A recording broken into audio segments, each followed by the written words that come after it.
You know what, guys? I've been thinking lately. What an interesting world that music brings out in us. Sometimes it brings us together, sometimes it can incite different feelings, and sometimes it can cause disagreements. Today, I will be shooting some things out that might cause said disagreement. Hey, Nose Niches here, reviews for niche and not so niche music, coming at you today with my very first various views. I'm starting this new series to explain and dive into some of my various hot takes that I have when it comes to the music world. And hopefully you guys enjoy this series and also get some entertainment vibe, because trust me, I have some spicy ones that I'd like to talk about. Alright, let's get into it. Okay, so first up today, I think that Elden Ring's original soundtrack is a top 3 video game soundtrack of all time. It really helps that the game is just amazing, and personally, it is my favorite game of all time, and I think it is the best game I have ever played. The songs are very euphoric and very well crafted here for the game. The background music for all the areas are stellar. I wouldn't have them be written any other way. The most memorable and best songs on this album are the boss fight songs. Melania's, Logue's, Godfrey's, and Malekith's among some of my favorites on this record.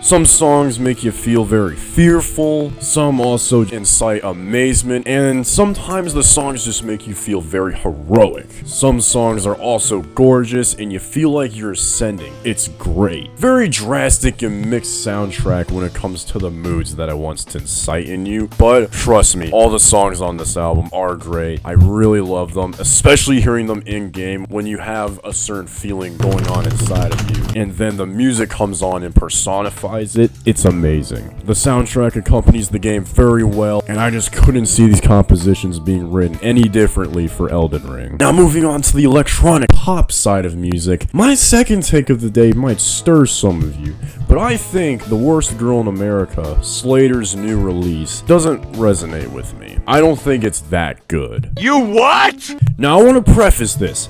I'm not the biggest fan of electronic pop. It's got things that intrigue me that make me like the genre more, but then there's some other things that just push me away from the genre and I just sometimes avoid it. But regardless, I don't think this album is for me on its own anyways. I don't like her voice, the vocals are very graining to my ears and I just can't get into them as much. The album is extremely overproduced for me and I just don't understand the hype as a result. It has all the things that would bring other electronic pop albums down, but personified by like 5.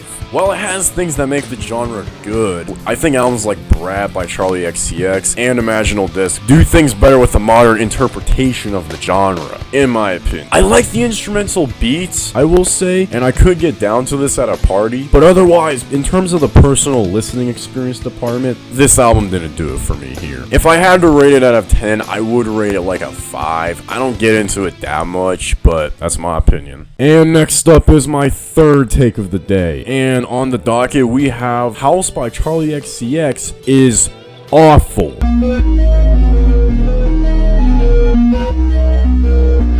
Listen guys, when I first heard this song, I was like, okay, this is really bad. So, I want to know what the singles are. So, I went to go look at the singles, and it said that this was the lead single for Wuthering Heights. Why'd they go and do that? The lead single.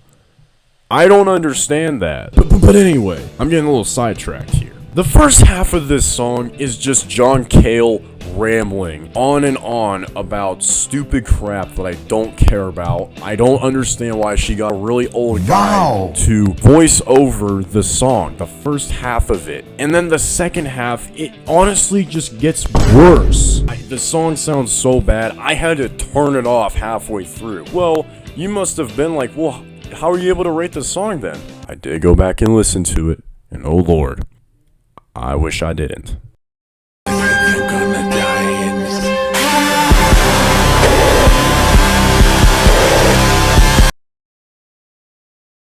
So the second half of the song, genuinely worse. Like earlier, you still have John Cale rambling on, but now it's with Charlie XCX, and they are doing this uncanny valley chant with Charlie and John saying, "I think I'm gonna die in this house." And as it goes on, there's more orchestral elements coming in, and it sounds really terrible.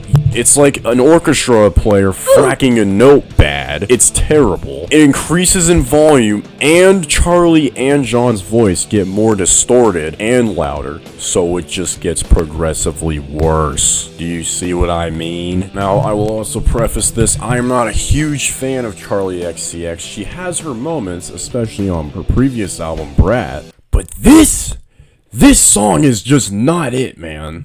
And how this song got to be the lead single with a music video just baffles me. Still, all in all, this song is just really grating to my ears and to have to listen to, so I think this song is a 0 out of 10. I do not recommend listening to this song, especially if you do not like this genre.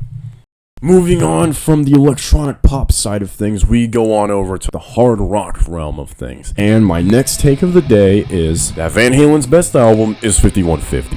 5150 is Van Halen's 1986 release and the first album with their second lead singer, Sammy Hagar.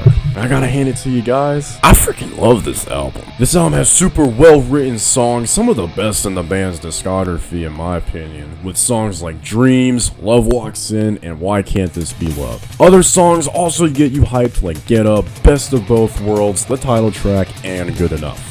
Songs are super memorable here and have great hooks. Love Walks In, Dreams, and Summer Nights are among my favorites because they have such great hooks. Fair Warning is a close second for me, but I've come to love returning to this album over and over again. Yeah, it's not their most technical or popular, but I still think it captures the band's evolution perfectly. If I had to rate it out of 10, I'd honestly rate it probably an 8.5 or a 9. I really recommend it if you guys really like a bit of hard rockiness and some really great melodic moments with hard rock. Moving on from Van Halen though, we have a completely different band, although in the same realm, Guns N' Roses. And what do I have to say about GNR? Well, I don't like them that much. Sorry, Dad. Axl Rose. Where to begin with Axl Rose? I will just say this. He's not a great person. Hey, take that! Take that! Now, get that guy and take that!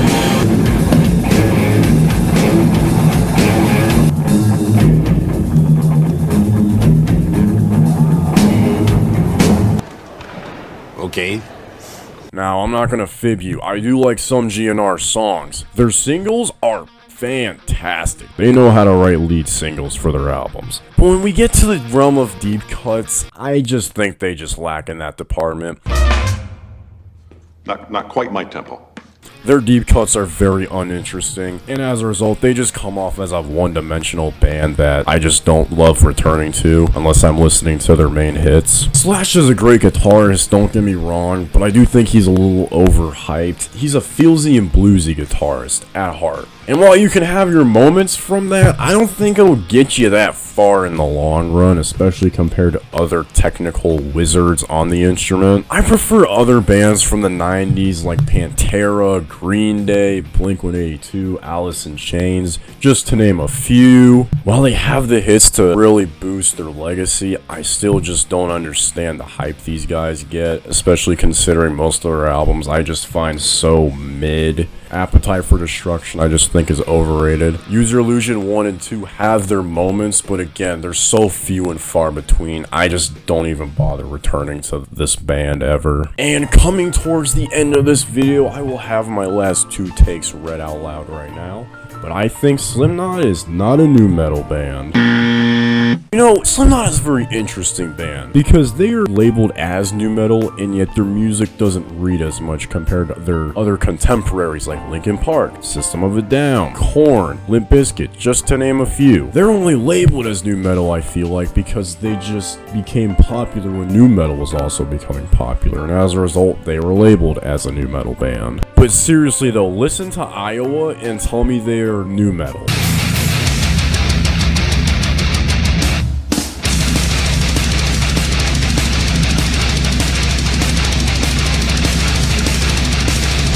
their debut. I just read it off as death metal or heavy metal. Now, in a more veiny realm of nu metal, I have my last take of the day, and it's probably the one that will be contested the most yet. But I think Deftones are not a good band. I don't enjoy them. Let's start with the elephant in the room, Chino Moreno.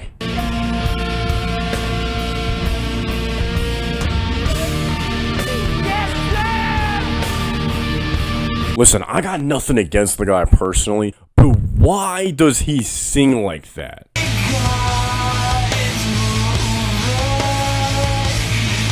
Why? I'm just gonna be straight up with you guys and honest because that's what I like to do around here. He is like 85% of the reason I just don't even like the band. And scratch that, like 95% of the reason I don't like the band. So usually with some bands that I just don't like the vocalist that much, I don't usually let them ruin them for me. But this is a whole different level. This is genuinely grating and annoying. I don't like hearing a guy sing like this.